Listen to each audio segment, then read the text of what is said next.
दिनों में जब चुनाव परिणाम 6 तारीख को आएंगे और 3 तारीख को जब मतदान होगा, एक बात तय है कि मोकामा गोपालगंज दोनों सीट हम लोग जीत रहे हैं। कल के रोड शो के बाद कई भाजपा के बड़े नेताओं का मुझे फ़ोन आया। कल के बाद से जो एक नई परिस्थिति भी वहाँ पे बनी है, ये भी अपने आप में दर्शाता है कि दोनों जगह जीत हम लोग की, बीजेपी के कैंडिडेट्स की सुनिश्चित है। जीत के मार्जिन के लिए अब हम लोग को प्रयास करना होगा कि कितना उसको बढ़ा सकते हैं। भाई मैं कल मोकामा गया हूँ, इसलिए मैं खुद व्यक्तिगत अनुभव से इस बात को कह सकता हूँ। जो एक तरफा माहौल था, अगर आप उन दृश्यों को देखें, मैं अभी थोड़ी देर में कुछ वीडियोस भी अपने सोशल मीडिया प्लेटफॉर्म्स पे मैं शेयर करूंगा आप सबके साथ। मैंने कल, आप लोगों ने वैसे भी देखे होंगे सारी पिक्चर्स और वीडियोस, कल भी हम लोगों ने दिन भर डालते रहे, या जो भी मीडिया कर्मी जो मेरे साथ गए या आप सबके जितने पत्रकार मित्र वहाँ पे होंगे, वो सब बताएंगे आपको इस बारे में। मतलब एक अनप्रेसिडेंटेड, और ये कहने के लिए नहीं, हकीकत में मैंने खुद अनुभव किया है कि एक अभूतपूर्व जन सैलाब कल वहाँ पे देखने को मिला। भाई रोड शो 7-8 घंटे तक निरंतरता में चलता रहे और 7-8 घंटे तक हम लोग सिर्फ गाड़ी पे खड़े रहे हैं। 1 मिनट की फुर्सत या 1 मिनट का पैच ऐसा नहीं था जहाँ पे कि मैं या प्रत्याशी वहाँ पे सोनम जी हम लोग बैठे हों या हम लोग रुके हों। ये जनता का प्यार दर्शाता है और ये कहीं ना कहीं इस बात का एहसास दिलाता है कि आने वाले दिनों में जब चुनाव परिणाम 6 तारीख को आएंगे और 3 तारीख को जब मतदान होगा, एक बात तय है कि मोकामा गोपालगंज दोनों सीट हम लोग जीत रहे हैं। कल के रोड शो के बाद कई भाजपा के बड़े नेताओं का मुझे फ़ोन आया। कल के बाद से जो एक नई परिस्थिति भी वहाँ पे बनी है, ये भी अपने आप में दर्शाता है कि दोनों जगह जीत हम लोग की, बीजेपी के कैंडिडेट्स की सुनिश्चित है। जीत के मार्जिन के लिए अब हम लोग को प्रयास करना होगा कि कितना उसको बढ़ा सकते हैं। आरजेडी कह रही है कि चिराग पासवान ने अपने पिता का सम्मान नहीं किया, जिस तरीके से दिल्ली में बीजेपी के पुलिस के द्वारा मूर्तियों को तोड़ा गया रामविलास पासवान के, और उसी बीजेपी के लिए चुनाव प्रचार करने जा रहे हैं। भाई चिराग पासवान की लड़ाई व्यक्तिगत लड़ाई कभी भी नहीं है और ना कभी रहेगी। मैं व्यक्तिगत हितों को, व्यक्तिगत स्वार्थों को ना मैंने कभी ऊपर रखा है, ना मुझे ऊपर रखने की ज़रूरत है। भाई मेरे नेता का आशीर्वाद मेरे व्यक्तिगत हितों के संरक्षण के लिए बहुत है। पापा जहाँ कहीं भी हैं, उनके आशीर्वाद की वजह से जब मैं इतनी विपरीत परिस्थिति से निकल गया तो मैं आगे का भी संघर्ष कर लूँगा अच्छे से। तो इसलिए मेरी लड़ाई कभी व्यक्तिगत हितों के लिए ना थी, ना है, ना कभी रहेगी।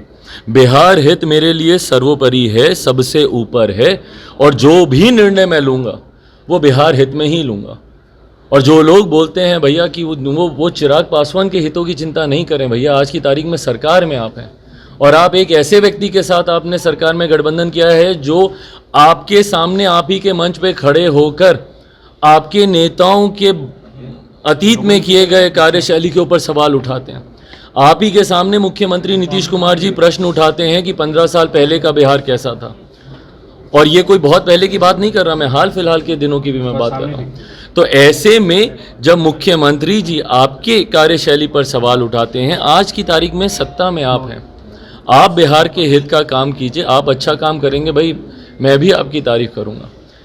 पर चिराग पासवान कभी भी व्यक्तिगत हितों या व्यक्तिगत स्वार्थों के लिए कभी भी कोई निर्णय नहीं लेगा। जो भी निर्णय होगा वो सिर्फ और सिर्फ बिहार हित में लिया गया। उन्होंने ये भी कहा है कि चिराग पासवान भूल सकते हैं लेकिन रामविलास पासवान के समर्थक नहीं भूल सकते, और मोकामा और गोपालगंज में वो पता चल जाएगा। बिल्कुल, और रामविलास पासवान जी के समर्थक कभी नहीं भूल पाएंगे कि मुख्यमंत्री नीतीश कुमार जी ने किस तरीके से उन्हें अपमानित करने का काम किया। उनके जीते जी ही नहीं, उनके निधन के बाद गोपालगंज और मोकामा के समर्थक मुख्यमंत्री नीतीश कुमार जी के दिए गए कल के बयान को भी याद रखेंगे कि किस तरीके से उनके निधन के बाद उनके व्यक्तिगत पारिवारिक रिश्ते संबंधनों के ऊपर उंगली उठाई गई, और जो अच्छे तरीके से नहीं उठाई गई है। तो गोपालगंज और मोकामा में लोक जनशक्ति पार्टी रामविलास, मेरे नेता आदरणीय रामविलास पासवान जी के समर्थक मुख्यमंत्री जी के कल के बयान को भी याद रखेंगे, और निरंतरता में मुख्यमंत्री जी के द्वारा किए गए अपमान को। आप लोग को याद होगा 2020 में जब ये चुनाव को लेकर गठबंधन की जब घोषणा हुई थी, पटना के किसी एक होटल में उसकी घोषणा की गई थी, उसमें मुख्यमंत्री जी ने क्या कहा था कि अरे जाकर पूछिए रामविलास जी से कि आपने 2 विधायकों की वजह से वो राज्यसभा चले गए हैं क्या। उस वक्त उनका वो तंज कसना और अपने विधायकों की धौंस दिखाना, कहीं ना कहीं वो अपने विधायकों का दबदबा मेरे नेता के ऊपर तब जाहिर कर रहे थे जब मेरे नेता उस वक्त वेंटिलेटर पे थे। उस वक्त मुख्यमंत्री जी बोल रहे थे कि जाकर पूछिए रामविलास जी से, अपने 2 विधायकों की वजह से चले गए। जो घमंड उनको था अपने विधायकों पर, बिहार की जनता ने 2020 में उनके विधायकों को लेकर उनके घमंड को ही तोड़ने का काम किया। जो उस वक्त वो घमंड से बोलते थे कि हमारे इतने विधायक, हमारे विधायकों ने इनको जिताकर राज्यसभा भेजा, बिहार की जनता ने उनके विधायकों की संख्या आधी से ज़्यादा कम कर दी, तीसरे नंबर की पार्टी इनको बना दी। तो सही बोल रहे हैं राजद के नेता, गलत नहीं बोल रहे हैं, सही बोल रहे हैं कि गोपालगंज और मोकामा के लोग इस बात को भूलेंगे नहीं, मेरे नेता के समर्थक इस बात को भूलेंगे नहीं।